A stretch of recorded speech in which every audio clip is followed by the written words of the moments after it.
É o único sinal vermelho que nos autoriza, nos convida a avançar. Luz cintilante lá no alto, entre as estrelas. Sempre foi sinônimo de mistério e fantasia, a nos fazer imaginar como seria a vida por lá, onde pode estar guardado o mistério da origem da vida aqui. É Marte, planeta metáfora. Hoje, os cientistas anunciaram uma descoberta há muitos anos sonhada. Localizaram água em Marte. E parece ser muita, um lago de 20 quilômetros de extensão debaixo da camada de gelo no Polo Sul marciano. E agora a gente vai conhecer um cientista brasileiro diretamente envolvido na exploração do planeta vermelho. Ele está lançando um livro que abre os portais marcianos para nós outros leigos. Além de responder a curiosidades sobre o nosso vizinho cósmico ruivo, ele também responde a pergunta que mais escuta na vida. Como é que você foi parar na NASA? Acompanhado por nosso colunista de astronomia, o mensageiro sideral Salvador Nogueira, recebam o físico Ivair Gontijo.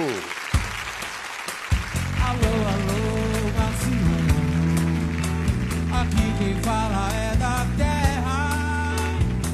Pra variar, estamos em guerra. Você não imagina a loucura.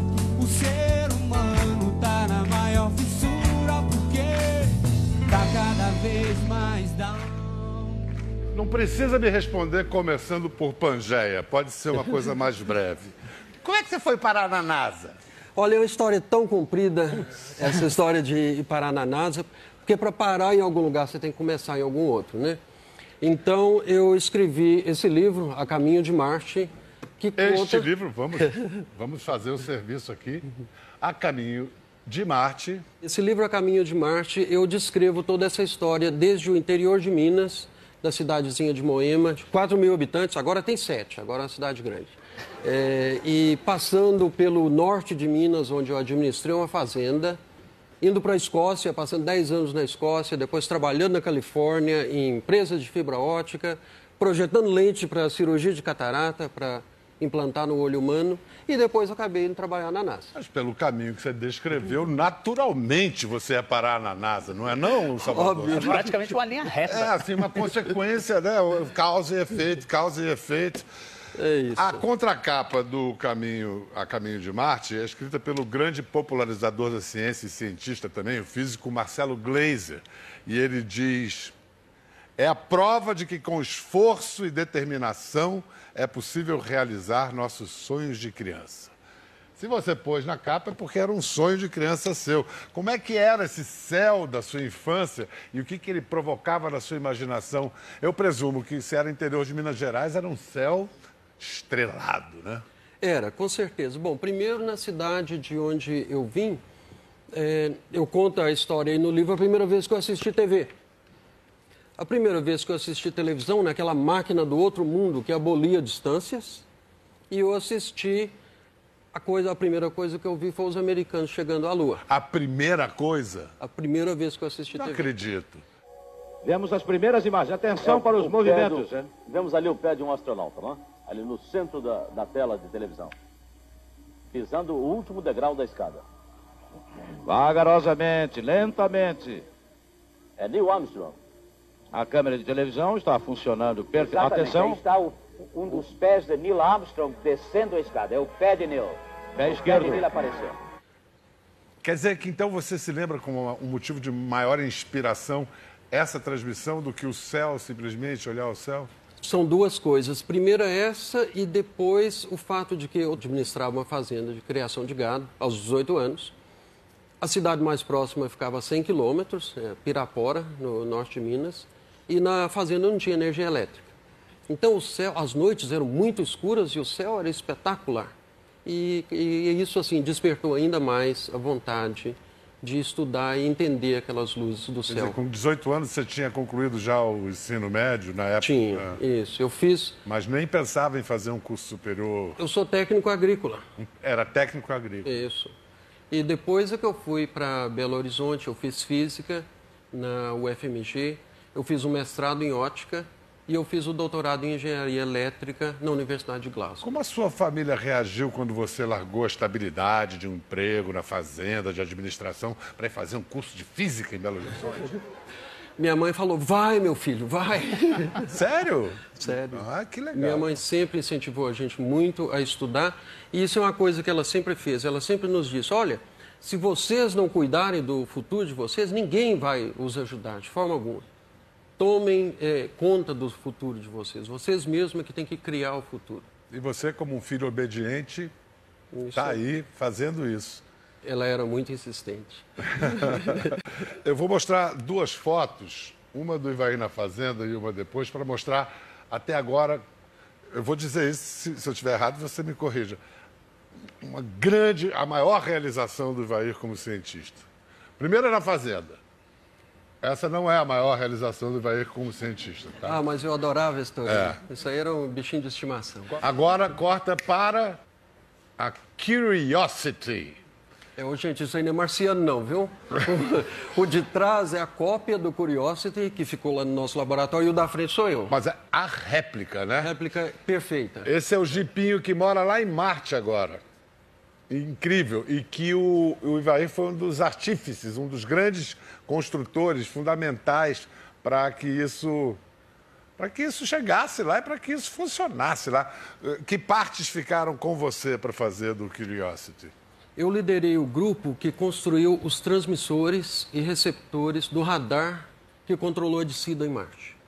Então, os últimos 8 quilômetros da viagem interplanetária foi controlado por esse radar e eu liderei o grupo que construiu o coração do radar. Então, a brincadeira lá era, olha, esse radarzinho que vocês estão construindo aí, se isso aí não funcionar, o resto é irrelevante, porque vai virar um monte de ferro velho lá na superfície de Marte. E custou 2 bilhões de dólares, viu? Caramba! Então a pressão era bastante grande. Eu posso imaginar. Quem deu esse nome de curiosidade, Curiosity? Isso é uma história muito interessante, porque a NASA faz uma competição no país inteiro, né? E foi uma menina de 11 anos de idade, de uma cidade do interior, lá do meio do país, que propôs esse nome. As crianças das escolas lá escrevem uma redação, propondo o nome porque deve ser esse nome. E a redação dela foi a que ganhou. São 6 anos já que ele está ali dando volta? Isso, ele está lá desde 6 de agosto de 2012. E de lá para cá, o que ele tem nos revelado de mais importante sobre Marte? Eu diria que a coisa mais espetacular que ele descobriu, Pedro, é que dentro daquela cratera onde ele desceu na cratera Gale, 150 quilômetros de diâmetro, dentro dessa cratera houve um lago, água líquida, estável por milhões de anos. Que já houve água líquida em Marte, a gente já sabia, mas poderia ter sido um episódio, né, uma coisa de pouca duração. Por exemplo, a gente sabe que na Terra tem pedra líquida. Existe granito líquido no planeta Terra, lava de vulcão, só que não dura muito tempo, congela. E em Marte, será que a água que correu em Marte era uma coisa que aconteceu em pouco tempo ou foi uma coisa estável? Agora nós podemos dizer com 100% de certeza que houve um lago com água estável por milhões de anos nessa cratera, e isso é muito importante, né? Para isso existir, é preciso ter todo um ciclo hidrológico. É preciso ter rios correndo para dentro desse lago, é preciso ter nuvem, chuva. Então, agora nós sabemos que houve dias chuvosos no planeta Marte. E as implicações são enormes. E em água estável, é possível que vida poderia ter se formado. Aí que eu estava esperando você chegar. Né? Tinha água, portanto tinha rio, portanto tinha nuvem, portanto tinha chuva, portanto tinha vida. Não, a gente não é não tão pode simples assim. Não. A gente não pode dar esse pulo ainda, né? Quem sabe um dia a gente vai... Se a gente continuar insistindo, um dia nós vamos resolver essa questão. E uma das coisas legais que o Curiosity descobriu é justamente a detecção de moléculas orgânicas aí nesses sedimentos Isso da mesmo. cratera, né? Então, quer dizer, a gente ainda não pode dizer que houve vida, mas a gente sabe que a matéria-prima para a vida, que são as moléculas orgânicas, existiam em Marte na mesma época em que você tinha esse ciclo hidrológico, você tinha chuvas, você tinha água em estado líquido de forma estável na superfície. Então, assim, os ingredientes aparentemente estavam todos lá. A pergunta que falta a gente responder é o que foi feito, qual foi a receita que usou esses ingredientes e será que a vida apareceu em Marte? Será que houve esse salto, né? Vamos voltar à história do pouso. Salvador, talvez você saiba me informar. Quantas vezes já tentaram pousar em Marte antes do Curiosity e foi um desastre? Olha, já tentaram algumas, muitas fracassaram. Eu conto nos dedos as que deram certo, que eu me lembro de cabeça. Então tem a Viking 1 e 2, tem o Sojourner lá na Mars Pathfinder, tem a Phoenix, tem o Spiritual Opportunity e o Curiosity. Então são 8 ao todo. 8 que pousaram, todas americanas. Mas que foram que foram estraçalhadas, agora, estilhaçadas na hora de pousar. Os russos lançaram várias e todas elas se espatifaram, pelo menos umas 4 ou 5. Os europeus tentaram 2 vezes, também não funcionou. Parece que tem uma maldição lá que só os americanos conseguem pousar em Marte. Os russos tentaram mais recentemente, agora em parceria com os europeus em 2016 e mais uma vez não conseguiram. Qual é o negócio, Ivair? É uma coisa da velocidade com a gravidade de Marte? Qual é o grande desafio?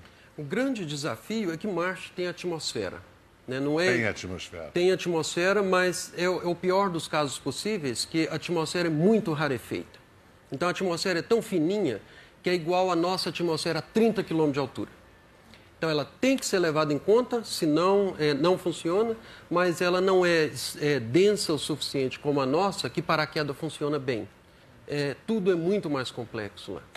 Por isso que no prólogo do livro, o Ivair diz que ele pretende provocar algumas risadas com o livro, quem sabe convencer a quem lê o livro, que a ciência e a tecnologia podem ser tão emocionantes quanto o gol em final de Copa do Mundo. Sabe por quê? Vocês vão ver a reação da equipe da NASA quando o Curiosity foi pousar. Ninguém sabia se ia dar certo.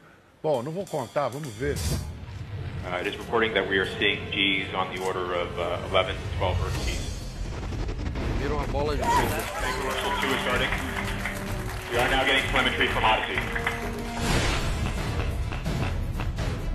We should have parachute deploy around Mach 1.7. Parachute is deployed. We are decelerating. Heat shield has separated. We're found the ground. We're down to 90 meters per second at an altitude Agora of que vem a 6.5 parte mais kilometers. interessante. Agora, né? São os 8 segundos. Olha só. Standing by for batch separation.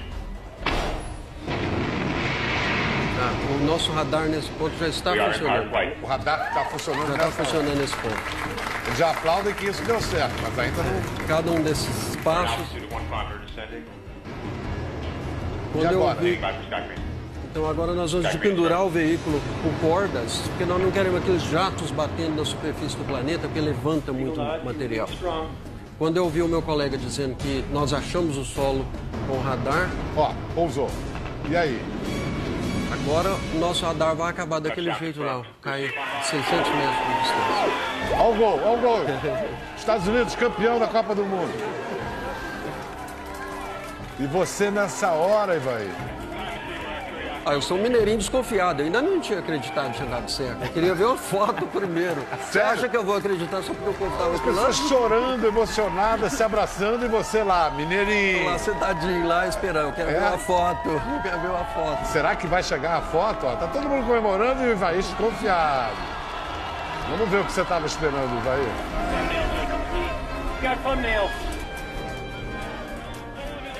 Essa daí, ó. Isso aí é a nossa sombra no planeta Marte. Isso aí foi espetacular. Essa é a sombra do Curiosity no planeta Marte. Isso. Aí você chorou. Aí eu levantei e aplaudi também. Não, Você, como é que você acompanhou isso, Cara, Salvador? eu acompanhei pela internet, a NASA transmite essas imagens pela internet e eles batizaram isso aí de 9 minutos de terror, porque são 9 minutos em que absolutamente nada pode dar errado. O Ivair estava falando o lance da atmosfera marciana, aquela coisa de que ela é suficiente para atrapalhar, mas é insuficiente para ajudar o pouso e é realmente um drama. E essa foi a primeira vez que se usou esse método de pouso. A NASA, ao longo dos anos, tem desenvolvido várias formas de tentar chegar à superfície de Marte, inclusive os 2 jipes anteriores que chegaram a Marte, chegaram literalmente caindo. Eles abriam airbags e iam quicando no chão até se abrirem. O Curiosity era um Jeep maior, ele precisava de uma técnica mais sofisticada, ele tinha massa demais para pousar desse jeito. E aí entrou o nosso Ivair e salvou as pátrias, colocando a humanidade em Marte novamente. Você está sendo muito generoso comigo, não é tanto assim. Está sendo um pouco patriota, eu diria. Mas olha, mas foi muito legal quando eu ouvi o meu colega lá na sala de controle dizendo que nós achamos o solo com radar. Nesse ponto, eu botei a mão no ombro da minha esposa e falei, eu acho que esse trem agora vai dar certo mesmo. Esse trem é o mineiro, até o Curiosity vira trem. E tem um negócio que desde o lançamento é tudo muito programado, só tem uma janela de lançamento da Terra para Marte. Tipo astrologia, né? Tem que ver as posições dos astros. Com a diferença de que funciona, né, Biel? O negócio é que, né, os planetas estão em suas órbitas e a gente lança a coisa não na direção que Marte está. A gente lança na direção aonde Marte vai estar daí a 9 meses. E se o planeta estiver passando por lá, quando a nossa espaçonave chegar, então ele desce. Se a gente tiver errado o dia, essa coisa vai cair de volta na direção do Sol. É o tempo de uma gestação. É o tempo de uma gestação. 9 meses, que beleza. E esse negócio de ir para Marte, atualmente, qual é o nosso objetivo, né, com essas missões?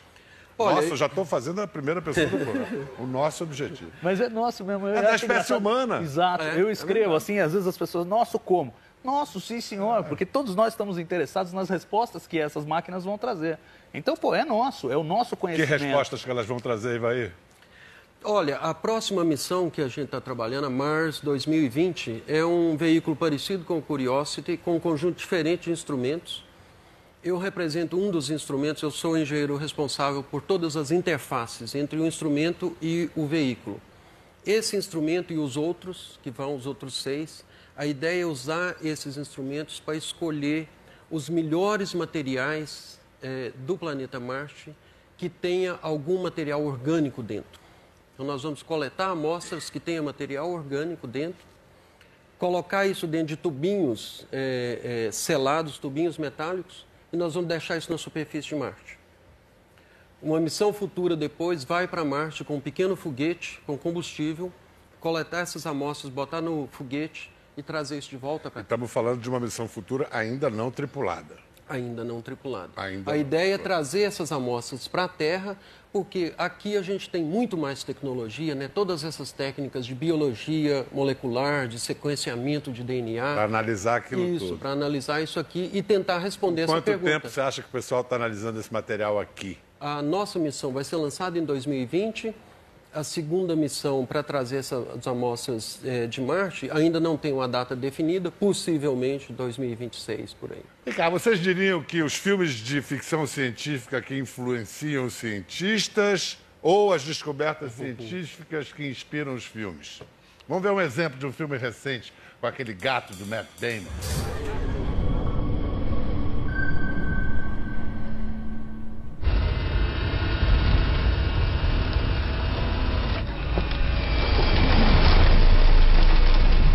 Isso aí é a cópia de um dos nossos veículos que foi para Marte. Esse qual foi? Esse não é o Pathfinder, é?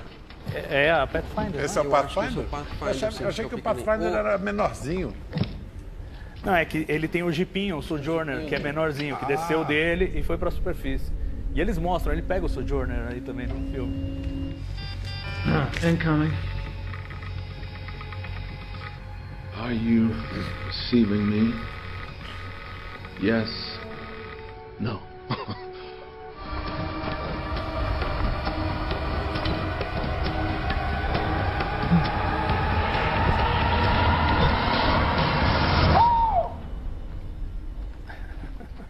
Yes! Yes!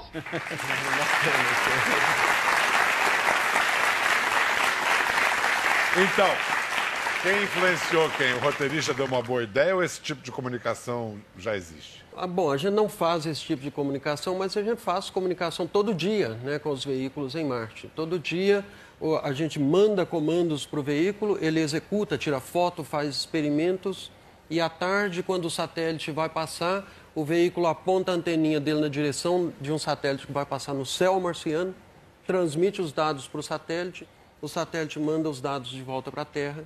No dia seguinte, a gente chega lá, tem respostas de medidas feitas em Marte, fotos e um monte de detalhes sobre a saúde do veículo também.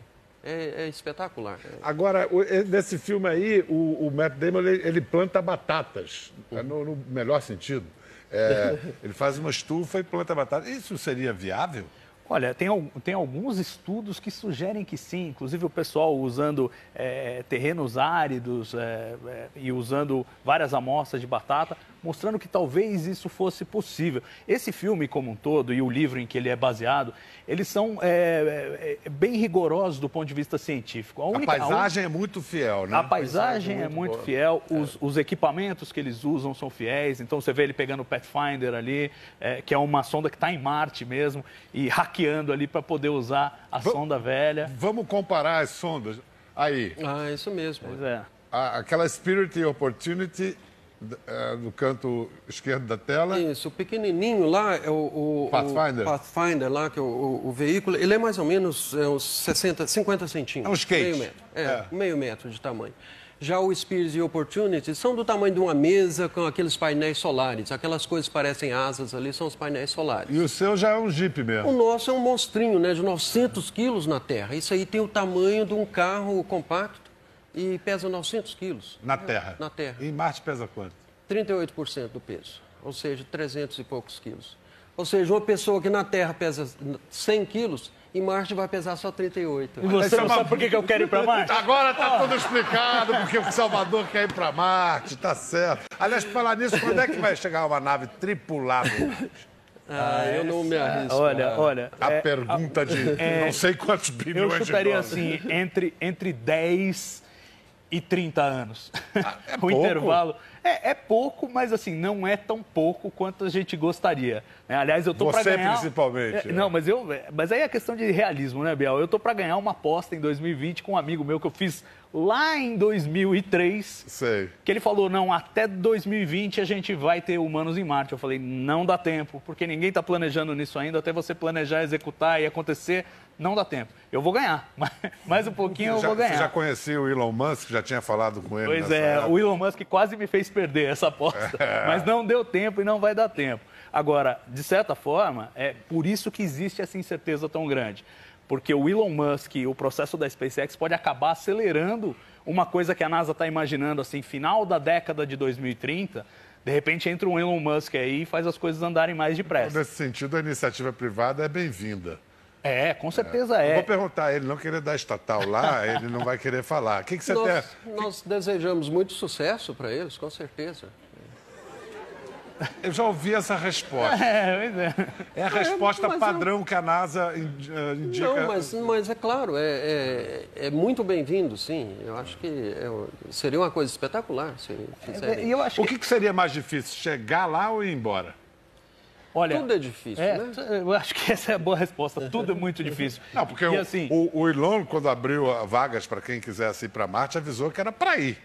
Passagem só de ida. Na verdade, ele quer fazer a ida e a volta, mas o lance é o seguinte: o problema de você ir para Marte com tripulação, o que significa uma massa enorme que você vai descer lá e que você vai ter que subir de volta depois, é que você não consegue ter um foguete grande o suficiente que você pouse ele lá e ele ainda tenha combustível para voltar. Então, a estratégia para um voo tripulado, e é a estratégia do Elon Musk, é o seguinte: o foguete tem combustível para ir. Aí é preciso fabricar combustível em Marte. Por isso, inclusive, que o próximo foguete dele usa metano. Porque metano é uma coisa que você consegue fabricar facilmente com os materiais que você tem em Marte, com as substâncias que você tem em Marte, o inventário ali é marciano. Então, esse é um desafio muito grande. O Ivair estava falando de retorno de amostras, né? A gente trazer amostras aí até o final da próxima década. Isso dá para você fazer com foguetes menores que você leva já com o combustível para ele voltar. Mas para você mandar gente para lá, vai ser um desafio maior. Agora, tem o ganho também, né? O Ivair estava contando todo o processo que é de comunicação e de comando desses veículos não tripulados. Então, você manda o sinal, o tempo de viagem na velocidade da luz até chegar a Marte, o robô executa, manda o sinal de volta, o sinal volta para você, você decide a próxima coisa. Vai muito devagar. A gente viu o Opportunity ali, que é um dos Jeeps que ainda estão operando em Marte, lançado em 2004, e ele já fez uma maratona em Marte, já cumpriu mais de 42 quilômetros de percurso. Mas isso em o quê? Em mais de década. um ser humano em Marte poderia fazer isso em 3 dias, em um dia se ele tivesse um veículo. Então, quer dizer, a diferença de escala de uma missão tripulada para uma não tripulada é enorme. A gente está falando de gastos de bilhões, trilhões de dólares e muita gente às vezes reage falando, mas não era melhor gastar esse dinheiro aqui na Terra? A resposta, em geral, é que esse dinheiro investido na exploração espacial reverte de alguma maneira para cá, para a nossa vida na Terra. Como, por exemplo, Ivair? Olha, é difícil dizer exatamente como, mas deixa eu te dar um exemplo. Pensa na história do Santos Dumont. Santos Dumont era rico e investiu o dinheiro dele, né, naquela maluquice de fazer um aparelho mais pesado do que o ar para voar. O retorno que ele trouxe para a humanidade em geral foi tão grande que não houve dinheiro tão bem investido quanto aquele. E eu diria também, pelo que eu sei, que só a missão para pisar na Lua, dali, o que foi? Micro-ondas, que outras invenções vieram de... Um monte. Desde coisas que parecem simples, como o uso constante de velcro, que é uma coisa que a gente usa em tênis, começou a ser usada efetivamente nas missões lunares para prender as coisas na espaçonave, já que você não tinha gravidade. Então, quer dizer, um monte de invenções. Missões a Marte, por exemplo, tem um exemplo muito bacana, que vem do Opportunity também, esse Jeep anterior ao Curiosity, em que instrumentos usados para detectar minérios em Marte depois foram aplicados em Vitória, no Espírito Santo, para medir poluição atmosférica. Então, assim, as leis da física e da química que valem em Marte, valem na Terra. Se você aprende a fazer medições super desafiadoras em Marte, elas vão ser feitas de forma mais efetiva e mais barata aqui na Terra, no final das contas. Por fim, uma coisa importantíssima de se dizer é que quando falam, estão jogando dinheiro fora, parece que eles põem o dinheiro no foguete, lançam e o dinheiro vai para Marte. Não, esse dinheiro é gasto na Terra. Os engenheiros, os cientistas, todo mundo que trabalha nessas missões está sendo sustentado por esse processo. Além do que tem o vice-versa. Assim como tem essa coisa de estudar o espaço para aplicar na Terra, tem gente que estuda a Terra para entender melhor o espaço. Vamos receber um astrobiólogo, que é um dos contemplados no edital do Instituto Serra Pilheira, que financia pesquisa e divulgação científicas. Aplaudam Douglas Galante.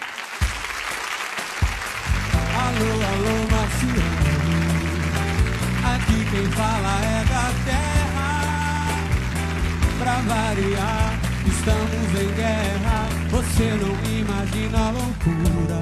O ser humano tá na maior fissura. Porque tá cada vez mais.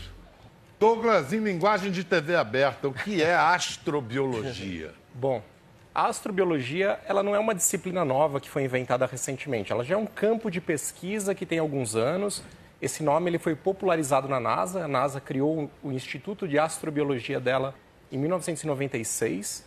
E a ideia é estudar o fenômeno da vida no universo. Então, como ele surge, seja aqui na Terra, seja possivelmente em Marte ou em outros lugares, uma vez que ele surge, como que ele evolui, ou seja, como ele vai se modificando com o tempo e como que ele modifica o planeta onde ele está presente e a possibilidade de vida em outros lugares. Mas a parte importante que diferencia a astrobiologia da ufologia, a gente desenvolve metodologias científicas, como os instrumentos do Ivair, para procurar por esses sinais de vida, seja em Marte, seja em planetas além do nosso sistema solar. Mas o objetivo é esse, é encontrar vida fora da Terra.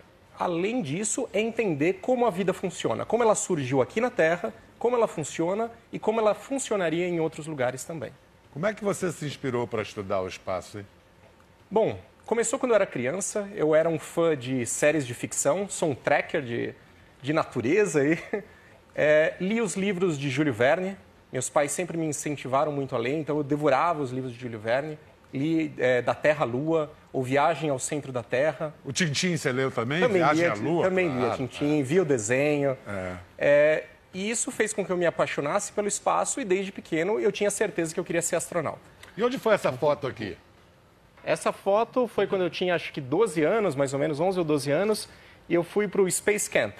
O Space Camp é um acampamento de verão e era um simulador de ausência de peso para a gente tentar fazer atividades no espaço. Isso aí era o seu projeto de se tornar astronauta? Foi aqui que eu comecei a concretizar esse projeto. Obviamente eu tinha um sonho, tive a oportunidade de participar dessa experiência, fui mais de uma vez para o Space Camp E foi lá que eu tive contato com astronautas de verdade, com cientistas, pesquisadores que trabalhavam na missão, e eu comecei a entender como eu podia, de fato, concretizar o sonho de ser astronauta, ou chegar muito perto disso, pelo menos.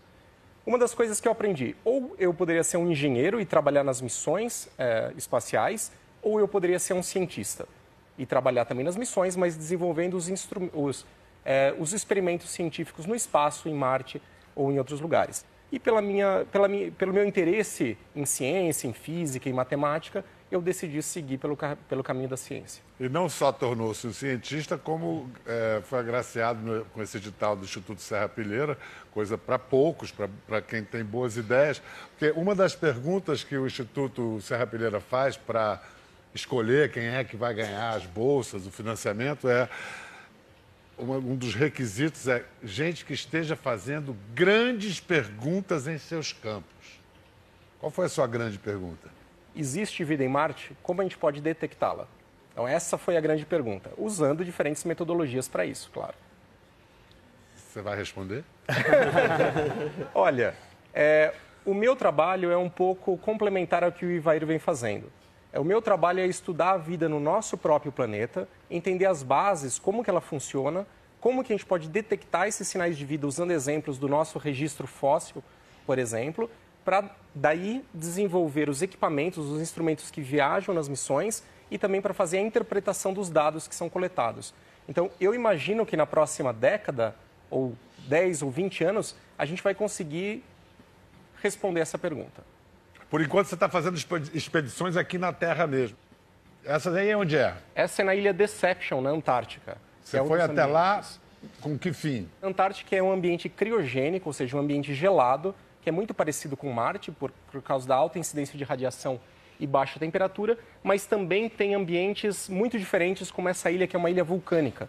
Então, essa fumaça que vocês estão vendo, na verdade, são os gases que estão emanando da região próxima à praia. E existem bactérias, micro-organismos que adoram esse ambiente e vivem ali felizes. Essa é uma região do Atacama, é o campo de geyser chamado El Tátil, que é o campo de geysers, que são esses lugares onde erupta água do subsolo, água quente, chega até 100 graus, fica a 4.000 metros de altitude. Então, é um dos campos o campo de geysers mais alto do planeta. E essa paisagem marciana, onde é? Isso também é a região do Atacama.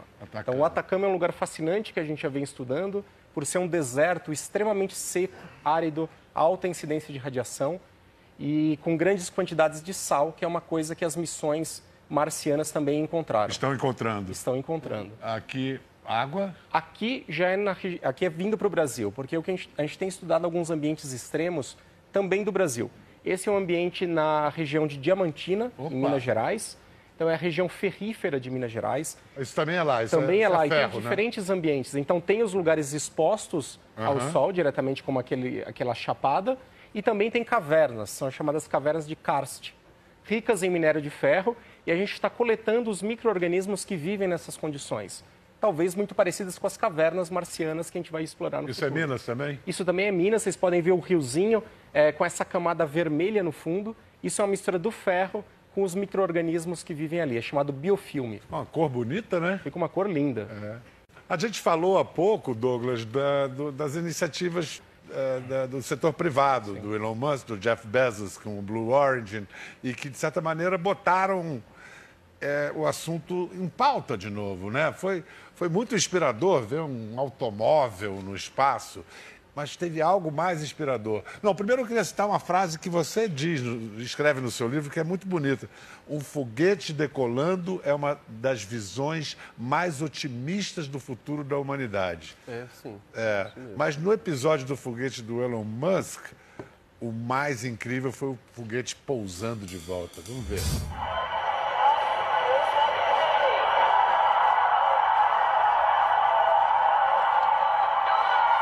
Isso é o pessoal gritando, né?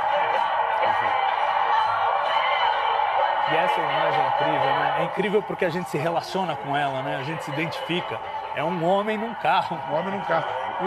Isso é o grande feito, né? É incrível. Pousar, isso significa que a gente vai poder reutilizar foguetes, que era impensável. Exato. Isso muda as regras do jogo, basicamente, né? A exploração espacial, que até então era um troço absolutamente caríssimo que só governos podiam financiar. Com tecnologias como essa, conforme a tecnologia for levando a redução dos custos, você pode imaginar uma nova arena de oportunidades aí, envolvendo entidades privadas na exploração espacial. Eu faço uma analogia com a Guerra Fria. Se na Guerra Fria a competição espacial era por ideologia, agora virou comércio mesmo.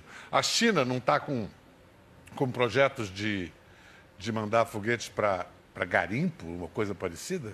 Pois é, eles têm... Existe uma ambição muito grande, isso mais voltada para o lado lunar, né? De você fazer mineração na Lua. Então tem vários elementos de interesse e que isso não acontecia até agora, basicamente porque era mais caro ir até lá e voltar do que o material que você ia trazer de volta, o valor do material que você ia trazer de volta. A partir do momento que a viagem começa a ficar mais barata, isso se torna economicamente viável. Então, a nossa primeira morada cósmica vai ser a Lua ou vai ser Marte? Bom, a nossa primeira morada e a melhor delas é esse planeta aqui. Não há nada tão bom quanto esse planeta Terra. A segunda morada, eu diria que seria o planeta Marte. Porque o planeta Marte Bom, primeiro é um planeta, não é uma Lua. Ele tem muito mais gravidade do que a nossa Lua. Ele tem atmosfera, a Lua não tem. Né? Então, é muito mais fácil a gente ver num futuro distante o planeta ser modificado e criado condições para que a raça humana possa prosperar naquele planeta. Agora, vocês não acham que a gente acaba por ter a ideia de colonizar o espaço pelas razões erradas? Olha, atualmente as razões para a colonização do espaço são principalmente científicas. E só complementando o que o Ivair falou, na verdade a gente já tem uma segunda morada. A Estação Espacial Internacional vem operando há décadas e com moradia constante de humanos. Então a gente já habita o espaço. E a missão da Estação Espacial é fazer ciência. Fazer uma ciência colaborativa, uma ciência de ponta.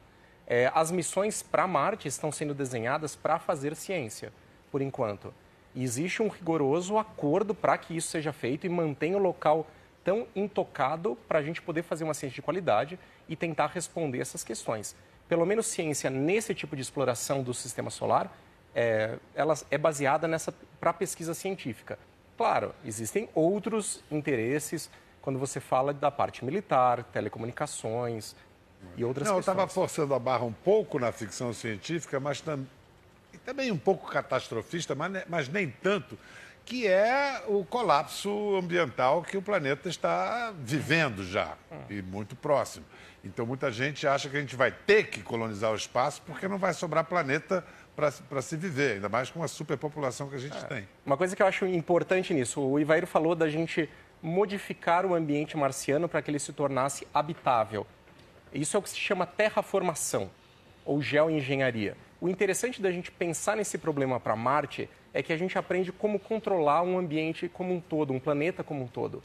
Mais interessante do que mudar Marte, a gente pode usar isso para mudar a Terra e para combater esses males que a gente vem fazendo. Então, como que a gente pode combater o aquecimento global, a destruição da camada de ozônio e por aí afora? Então, de novo, é uma aplicação de problemas do outro mundo aqui na Terra. Muito legal. Isso é uma coisa muito interessante, porque agora nós sabemos, Marte teve, então, uma atmosfera muito mais espessa, teve nuvem, teve chuva. E o que aconteceu? No início do planeta Marte, ele era muito parecido com a Terra, há 3,5 bilhões de anos atrás. Era muito parecido. Alguma coisa muito catastrófica aconteceu lá, não foi imediato, mas foi uma coisa que durou muito tempo, provavelmente. Mas o planeta se diferenciou muito da Terra. É importante a gente entender como isso aconteceu. Poxa! Salvador, qual é a notícia mais bombástica que você ainda vai divulgar, que você acredita? Bom, eu aposto que a gente vai descobrir vida fora da Terra. É uma aposta, no sentido de que eu não sei se vamos ou não vamos, mas eu aposto que sim. Nos últimos dias, inclusive, eu tenho estado bastante empolgado. Algumas descobertas que fizeram em Encélado, uma luazinha lá ao redor de Saturno, descobriram que tem uma química orgânica super complexa ali e talvez a gente já tivesse trombado com alguma evidência de vida ali, só o instrumento que estava a bordo da espaçonave, a Cassini, não tinha a fineza suficiente para detectar que eram moléculas realmente provenientes de vida. Então, acho que assim, os instrumentos estão sendo desenvolvidos para fazer essa descoberta, a nossa expansão científica pelo espaço está se expandindo, então temos missões, a Europa, a Lua de Júpiter, que tem um potencial para abrigar vida, temos missões ambicionadas aí para Encélado também, no sistema de Saturno, temos Marte, que é um candidatíssimo para a descoberta, de repente, de vida fóssil, ou talvez até vida neste momento no planeta vermelho. Então, assim, as possibilidades são tantas, isso sem falar dos planetas fora do sistema solar, que são um universo à parte. Que... Aí começa a fantasiar a vida inteligente. Pois é bom ir mais devagar. Vamos devagar. Mas assim, Douglas e Vair, que grande passo assim, da exploração espacial vocês acreditam que ainda vão ver em vida? Bom, eu acredito que eu estarei vivo e verei pessoas andando no planeta Marte. Assina embaixo, Douglas. Eu, na verdade, quero ser a pessoa que vai andar no planeta Marte. Olha só! Muito obrigado, Douglas, Salvador, Ivair. Moral da história. Se não tem vida em Marte, logo, logo vai ter. Até lá, então.